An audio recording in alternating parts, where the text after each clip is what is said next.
Bapak Ibu yang dimuliakan Allah Subhanahu wa taala, ala fil jasadi mudghah, ketahuilah di dalam jasadmu itu ada segumpal. Idza saluhat, kalau dia baik, saluhal jasadu kulluh, yang lain ikut menjadi baik. Wa idza fasadat, kalau dia rusak, fasadal jasadu kulluh, yang lain ikut menjadi rusak. Di mana dia? Ala wahyal qalb, dia adalah hati. Maka yang pertama kali menghitam itu apa kata Allah? Kalla balrana, ada satu titik hitam. Ala qulubihim, ada satu titik hitam di dalam hati mereka. Ketika satu titik dibiarkan berubah menjadi dua titik, dua titik dibiarkan berubah menjadi tiga titik, 5 titik, 10, 100, 1000, maka dia pun menjadi hitam semuanya. Ketika hati sudah hitam, maka itulah azab di atas azab. Khatamallahu ala qulubihim. Setelah hati menghitam, terkunci, menular ke telinga. Wa ala sam'ihim. Setelah telinga, wa ala absarihim ghishawah. Padahal 3 itulah nanti yang akan ditanya di hadapan Allah. Inna sam'a wal basar wal fuad. Coba lihat, ketika akan ditanya, yang ditanya 3, tapi diawali dari telinga. Inna sam'a wal basar wal fuad, telinga, mata, hati. Tapi ketika terkunci, yang duluan dikunci hati. Khatamallahu ala qulubihim wa ala sam'ihim wa ala absarihim. Kalau hati sudah terkunci, telinga tersumbat, mata tertutup. Summum bukmun umyum, summum bukmun umyum, peka, tuli, bisu, apapun tak lagi masuk ke telinga. Malam ini kita menyadarkan diri kita, terlebih lagi yang berceramah, jangan kau hanya sampai menyampaikan ayat saja. Hai Abdul Samad, apakah kau yang bicara itu hatimu sudah hidup? Senantiasa merasakan diri, aku orang paling hina, aku orang paling kotor, ditempelkan kening ke lantai di tempat yang diinjak tapak kaki, mengatakan bahwa aku bukan siapa-siapa. Malam ini Kepala Kanwil BPN Provinsi, Kabupaten, saya tak bisa membedakan mana yang kabupaten, mana yang kota, mana pegawai tinggi, mana pegawai rendah. Semuanya rata sama. Andai dibuat acaranya di kantor, mungkin saya segan, sungkan melihat dari seragamnya, bajunya. Tapi malam ini semuanya sama. Andai tak disebut tadi Pak Kepala Kantor, Pak Kanwil, saya pun tak tahu mana Pak Kanwil, mana tidak. Fotonya ganteng pula aslinya lagi daripada foto. Artinya apa? Bahwa kalau sudah masuk ke dalam masjid, ketika engkau merasa dirimu tinggi di atas, kau bukan apa-apa, karena yang paling tinggi di badanmu pun kau tempelkan. Tapi saat kau jatuh, rendah, down, stres, kau jangan merasa rendah, karena kau tegak berdiri di hadapan Allah. Kau angkat 2 tangan, Allahu Akbar. Di dalam diri ini disebut dia dengan qalb. Kenapa disebut qalb? Orang Arab menyebut qalb, qallaba, karena sifatnya berbolak-balik. Pada saat selesai salat, astaghfirullahalazim, tidak ada yang paling bersih, dia bersih. Tapi pada saat petang sore hari, yusbihu mu'minan, paginya putih, bersih, tak bernoda. Wa yumsi kafiran, petangnya hitam. Makanya dari pagi dibersihkan. Solat subuh bersih, solat zuhur bersih, condong matahari solat asar bersih, tenggelam matahari solat maghrib bersih, sempurna gelap malam solat isya bersih, tengah malam bangun tahajud munajat, di tengah malam orang tertidur. Wa tusalli bil laili wan nasu niyam, engkau tegak di waktu malam, di saat orang semua sedang tenggelam dalam lelap tidur panjang, tapi engkau menangis meratap mengenang dosa begitu banyak. Sab'atun yuzilluhumullah, di antara 7 yang mendapatkan naungan Allah. Yauma la zilla illa zilluh, hari itu tak ada naungan kecuali naungan Allah. Di antara yang mendapatkan naungan itu adalah rajulun zakarallah, orang yang berzikir, munajat, muhasabah diri di tengah malam, sunyi, sepi, fafadat ainahu, menetes air matanya. Berapa banyak sudah harta dititipkan Allah, berapa kupakai untuk zakat, wakaf, infak, sedekah, wasiat, hibah, ghanimah, harta rampasan perang di zaman Nabi. 7 harta yang akan menolong di hadapan Allah, 1 pun tak dipakai. Umur diberikan Allah 40, 60, 70. Berapa yang kupakai untuk menolong agama Allah? Berapa yang kupakai untuk mengingat Allah? Mata, tangan, telinga, kaki akan diminta tanggung jawab di hadapan Allah. Al-yawma nakhtimu ala afwahihim, mulut terkunci, wa tukallimuna aydihim, tangan akan bicara, wa tashhadu arjuluhum, kaki akan bersaksi di hadapan Allah. Siapa yang bisa menolong waktu itu? Kalau pernah tangan ini saat punya kekuasaan, 1 coretan tanda tangan bisa mempermudah urusan masjid. Sebutir kekuasaan yang dititipkan Allah bisa dipakai menolong agama Allah. Itulah yang akan menolong di hadapan Allah. Apa yang disampaikan malam ini, semua biaya pengurusan masjid nol. Itulah sesungguhnya yang akan menolong di hadapan Allah. Adapun harta yang disimpan, tabungan, deposito, tanah, rumah, kendaraan, semua akan tinggal menjadi harta warisan. Istri mengambil 1/4 kalau ada anak, kalau tak ada anak istri mengambil 1/8. 1 miliar 125 juta bulan untuk istri, kalau dia tak tahu hukum gono gini. Kalau dia tahu gono gini, dia tuntut ke pengadilan, dipotong lagi menjadi 2, 500 untuk dia. Dari yang 500 dapat lagi dia 75, 575 bulan untuk dia. Sisanya 425 diambil anak laki-laki 2 kali bagian anak perempuan. Lalu yang kita bawa mati apa? Dulu dibangga-banggakan, dihormati, dimuliakan. Yang kami muliakan Al-Mukarram, Al-Ustadz. Tapi pada saat tiba masanya, yang kita bawa tak lain tak bukan innallaha la yanzuru ila ajsamikum. Allah tak menengok badan, fisik, bentuk tubuh, baju. Ini sampulnya saja. Wala ila suwarikum, Allah tak menengok rupa, wajah. Walakin yanzuru ila qulub, hati kamu yang bersih itulah yang kau bawa menghadap Allah Subhanahu wa taala.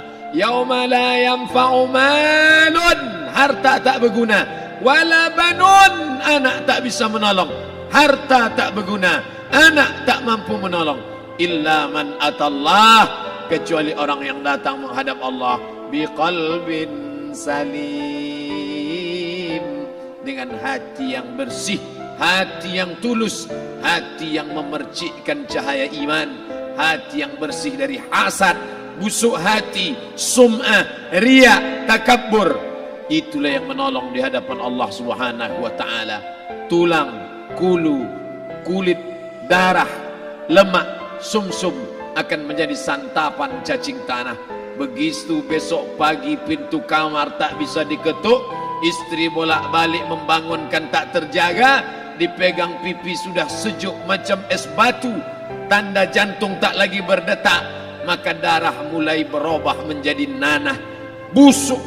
1, 2, 3 hari kalau tidak disuntik formalin, jasad paling busuk jasad manusia, karena semua dia makan herbivora, tanaman saja. Tapi kita ini omnivora, semua masuk. Maka begitu mati, paling bagus orang Islam paling cepat dikuburkan. Selesai acara pemakaman, habiskah masalah, muncul masalah baru. Disitulah kita baru sadar. Apa kata Imam Ali radhiyallahu an? An-nasu niyam. Semua manusia waktu hidup itu tidur. Bapak tidur, ibu tidur, saya tidur. Semua orang waktu hidup itu tidur. Falamma matu, ketika dia mati, disitulah dia baru terjaga dari tidur panjang. Saat Israel mencabut nyawa, ditarikkannya adalah satu centapan yang kuat. Disitulah kita baru terjaga dari tidur panjang. Betapa aku meninggalkan salat, betapa aku tak berzakat, betapa dulu kekuasaan, aku lulus umur 30, pensiun 58, 28 tahun apapun tak pernah kubuat untuk agama. Sibuk membesarkan anak, sibuk mengurus warisan. Anak pun tak ingat dengan kita karena kita lupa menanamkan pendidikan agama di dalam otak kepalanya. Andai dulu pernah dia dibawa ke masjid, andai dulu pernah dia dibawa umrah, andai dulu dia dimasukkan SD IT, SMP IT, SMA IT, Islamic Boarding School, dibawa ke masjid, takkan dia lupa mendoakan selesai salat, Rabbighfirli wali walidayya warhamhuma kama rabbayani saghira. Harta yang banyak tak sempat menolong agama Allah. Anak tunggal semata wayang tak sempat dididik agama. Istri meninggalkan dalam keadaan stres susah hatinya karena dia tak diajarkan sabar menerima ridha ketetapan takdir Allah. Dan paling celaka, tak pernah anggota tubuh ini dipakai untuk berzikir, muhasabah, mengingat Allah. Tak pernah mata dipakai menengok Quran, kitab suci Allah. Tak pernah dipakai hati merenung sejenak, apa yang akan kubawa mati menghadap Allah Subhanahu wa ta'ala. Malam ini saya tak minta diajak ceramah tentang hukum zakat, hukum puasa. Saya tidak diajak tanya jawab apa hukum unjuk rasa besok tanggal 4. Yang ditanya adalah bagaimana kita merenung sejenak. Abdul Somad, engkau berhadapan dengan para pegawai Badan Pertanahan Nasional Provinsi Riau, berkumpul 12 kabupaten kota. Ini orang-orang ngurus tanah, dari dalam tanah naik ke atas tanah, ngurus tanah, ngurus tanah, ngurus tanah, masuk ke dalam tanah. Abdul Somad dari dalam tanah naik ke atas tanah, ceramah, masuk balik ke dalam tanah. Yang kau bawa apa? Baju koko tinggal, peci tinggal, pakaian kehormatan tinggal. Yang tentara belum pernah saya diundang. Ustadz besok datang takziah, bapak tentara meninggal, tahu-tahu kain kapannya loreng. Tak ada.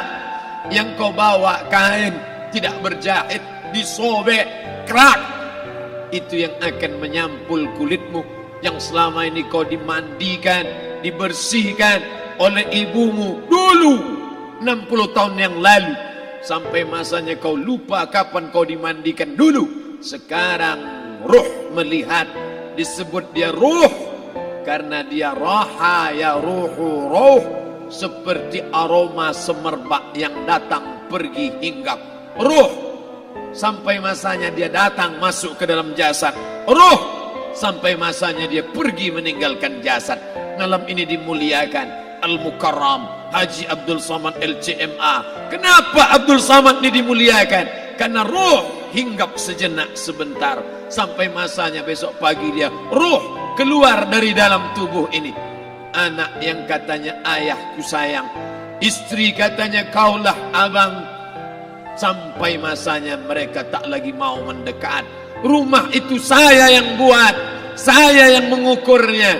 Tapi begitu ruh sudah keluar dari badan, tidak satu pun semeter, sesenti, sejengkal, sehasta ada tempat di rumah itu untuk jenazah bernama jenazah Abdul Somad.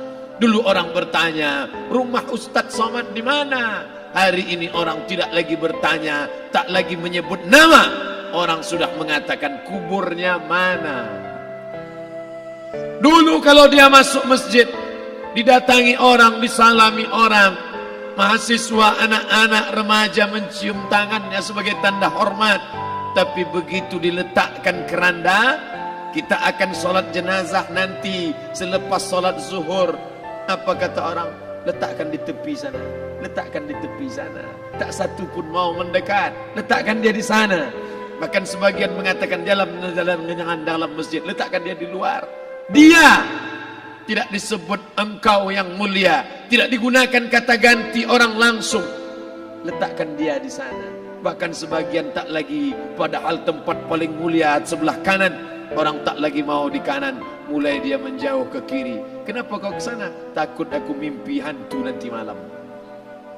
Mana kawan, sahabat, andai tolan, anak menantu, teman sekantor, semuanya pergi meninggalkan.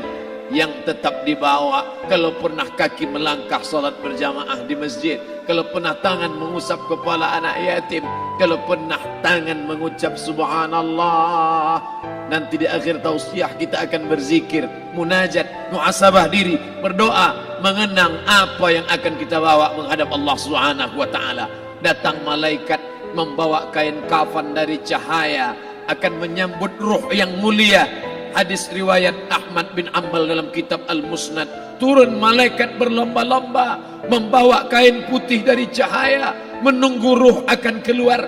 Ruh menetes seperti embun di ujung daun, daun tidak bergoyang, ranting tidak patah. Ruh menetes pelan turun ke dalam kain kafan, dibawa malaikat ke pintu langit. Tak sabar mereka menyambut, inikah dia yang selama ini berjamaah? Inikah yang dulu ketika dititipkan kekuasaan menolong agama Allah? Kam min masyhurin fil ardi walam yakun ma'rufan fis sama. Berapa banyak yang masyhur terkenal di bumi, malaikat tak mengenal dia. Ini roh siapa? Tapi ini bukan LCMA, dia bukan ustadz, dia bukan ulama, tapi imannya dalam. Kekuasaan dipakai menolong agama Allah. Ruhnya keluar di bawah, semua malaikat mengucapkan salam. Inilah orang yang selama ini kami tunggu-tunggu, catatannya sudah lama.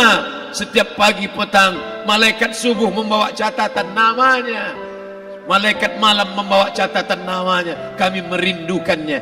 Begitu orang-orang yang masyhur di langit tapi tak dikenal makhluk bumi. Tapi ada sebaliknya, yang rohnya disentapkan, ditarik malaikat dengan begitu tarikan yang sangat kuat. Nabi bertanya saat Isra Mi'raj kepada mereka yang sudah mati ribuan tahun yang lalu, apa yang kalian rasakan? Yang satu mengatakan seperti tebasan pedang di tempat yang sama beratus kali.